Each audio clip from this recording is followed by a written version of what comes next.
everybody, it's Teresa from Ame Ame, and we are always loving to share our own tips on retailing and things we do around here so that we can help you out.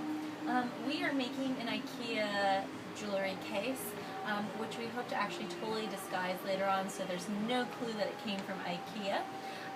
But in the meanwhile, I wanted to share with you some of my tips and feedbacks as we go along to make it easier, because some of the instructions are really, really confusing. So the first step of the instructions is really easy. You put this little flower base down at the bottom.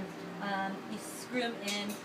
One of the key things in the instructions is knowing that on the left side you have bars with little holes in them, whereas on the right side there's no holes.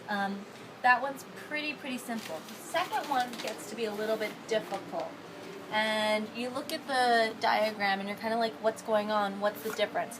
The key is to notice that it's saying there's a big groove or big sticky thing out, I don't know what to call it, and there's a small one. That's like the way we think, right? But it's hard when you're like really focused to notice that what they're pointing out is that there's big and there's small.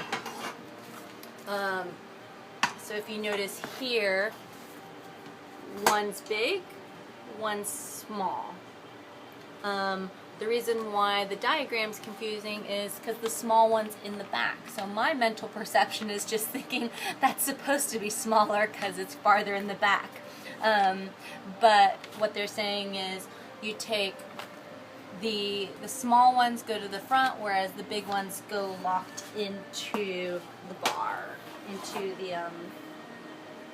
into the two railings for the side of the shelving. Okay, so that is the first tip on building the Klingsbo jewelry case. We'll have to find out what Klingsbo actually means in Sweden, but until then we're going to keep moving on, and we'll share with you as we move along the way as to the areas that are really tough to do building the shelf.